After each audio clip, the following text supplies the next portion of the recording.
ईश्वर परम कृष्ण सच्चिदानंद विग्रह अनादिरादिर गोविंद सर्व कारण कारणम। অনুরাধাজি, রাধে রাধে মহারাজজি। ভালোবাসা মানে কি? মাতা পিতা কি আমাদের প্রকৃত ভালোবাসেন? প্রেমানন্দজি, নিজের প্রাণকে পর্যন্ত উৎসর্গ করে যার প্রতি ভালোবাসা তাকে সুখ দেওয়া, এমন না যে সুখ নেওয়া, এমন না যে অন্যের থেকে কিছু আশা রাখা। এই সুখ দেওয়া কি ভালোবাসা বলে? আমার তো পুরো জীবন কেটে গেল, আজ পর্যন্ত কোথাও দেখতে পাইনি কেউ কাউকে নিঃস্বার্থ ভালোবাসে। যা দেখেছি তা শুধু এই, নিজের সুখের জন্য আমরা কাউকে ভালোবাসি। নিজের সুখের জন্য আমরা যা করি তাকে কি ভালোবাসা বলা চলে? না। যা কিছু আমি আপনার কাছ থেকে পেতে চাই তাকে ভালোবাসা নয়, বরং তাকে স্বার্থ বলে। আমার চোখে এখানে স্বার্থ ছাড়া কিছুই দেখা যায় না। ভালোবাসা তাহলে কোথায়?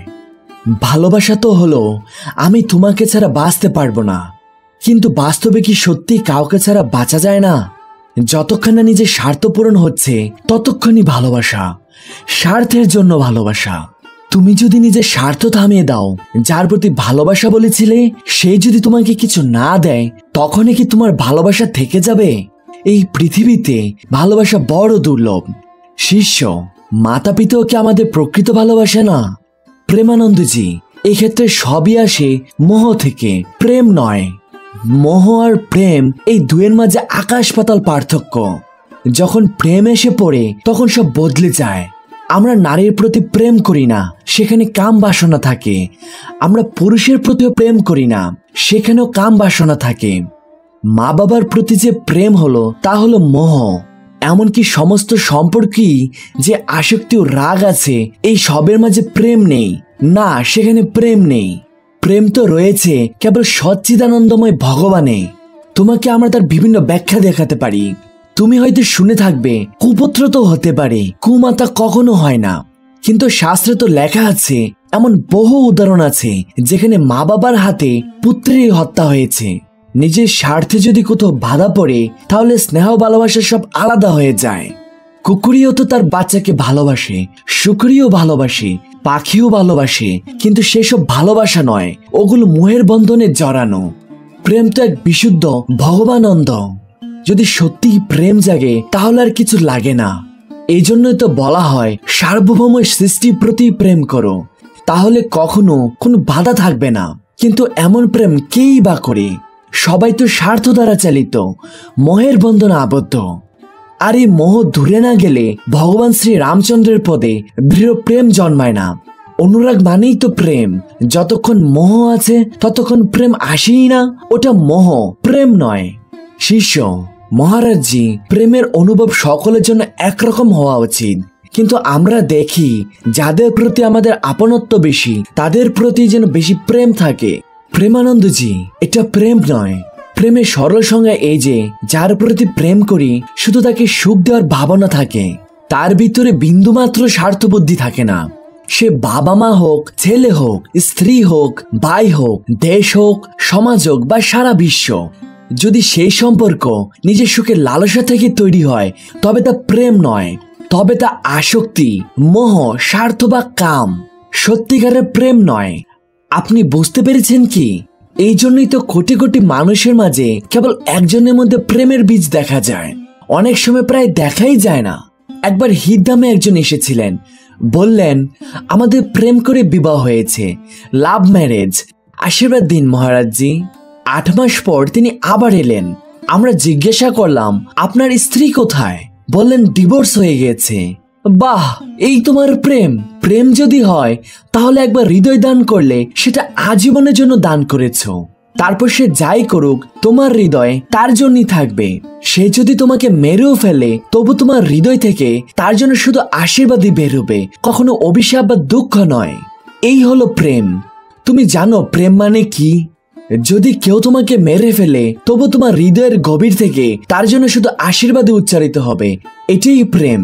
কি তোমার মধ্যে কেমন প্রেম আছে?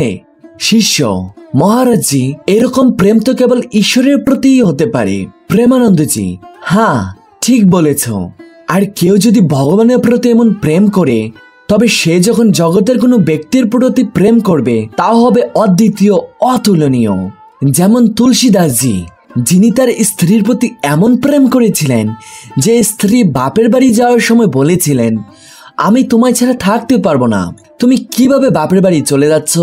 যেমন ধনুর্দাসজি, যিনি স্ত্রী প্রেমে এতটাই নিমগ্ন ছিলেন যে বাজারে সবজি আনতে না গিয়ে বলতেন স্ত্রী যাবে না, কারণ তার অনুপস্থিতি সহ্য করতে পারি না, তাই স্ত্রী তার পাশে ছাতা নিয়ে হাঁটতেন।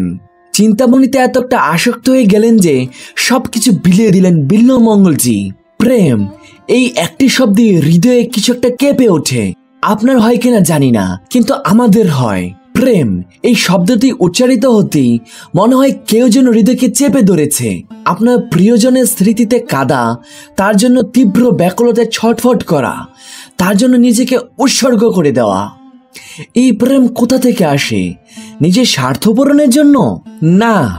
দেখুন, এই সংসারে যেখানে প্রেমের কথা উঠলে চোখে জল আসে, হৃদয় কান্নায় বেসে যায়, সেই প্রেমই তো সত্যিকারের প্রেম। যে প্রেম অন্যের জন্য নিজে সর্বস্ব ত্যাগ করাতে পারে, তাকেই তো প্রেম বলে। দেখুন, দেশপ্রেম, বন্দে মাতরম বলি ফাঁসের দড়ি গলায় পরা হয়েছে। দেখুন, গুরু গোবিন্দ সিংজির 2 সন্তান দেয়ালের মধ্যে জীবন্ত গেঁথে দেওয়া হচ্ছে, না তাদের চোখে জল, না সন্তানের চোখে জল। এটাই দেশপ্রেম।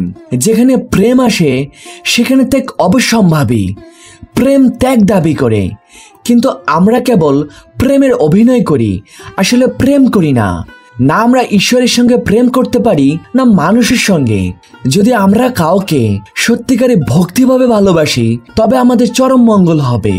মাতার মধ্যে ভগবানকে দেখলে, পিতার মধ্যে ভগবানকে দেখলে, স্ত্রীর মধ্যে ভগবানকে দেখলে, পুত্রের মধ্যে ভগবানকে দেখলে, তবে তো ভগবান সর্বত্রই আছেন।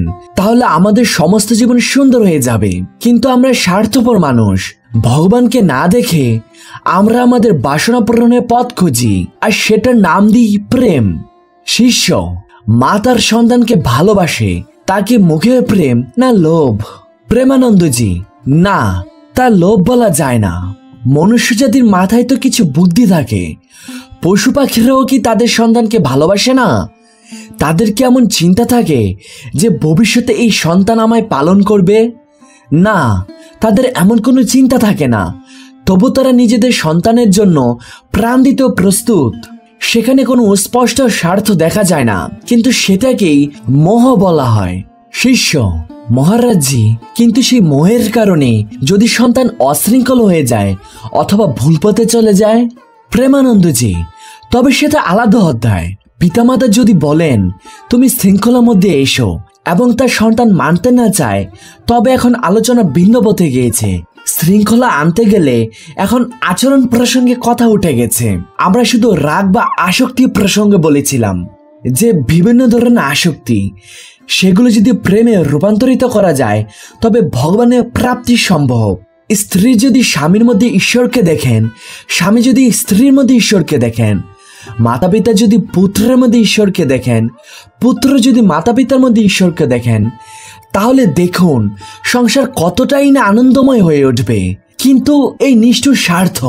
শিষ্য মহারাজজি, দেখার আচরণ কি এক জিনিস? প্রেমানন্দজি, হ্যাঁ, আমরা বলছি দর্শনে ঈশ্বরকে দেখা, কিন্তু আচরণ হবে যথাযথ। স্ত্রীকে স্ত্রী রূপে, মাকে মা রূপে, বোনকে বোন রূপে, কন্যাকে কন্যা রূপে গণ্য করা হবে। 4 জনই নারী স্বরূপ, কিন্তু আচরণ 4 জনের সঙ্গে আলাদা হবে। তবু 4 জনের মধ্যে ঈশ্বরকে দেখতে হবে। আমরা বলছি পণ্ডিতরা সমদর্শী, তবে আচরণ সেই অনুযায়ী হবে না। স্ত্রীর সঙ্গে যা আচরণ হয় তা তো বোনের সঙ্গে হয় না, বোনের সঙ্গে যা হয় তা স্ত্রীর সঙ্গে চলবে না।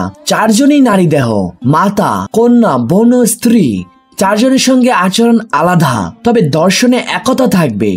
4 জনের মধ্যেই শ্রী ভগবান বিরাজমান। রাধে রাধে।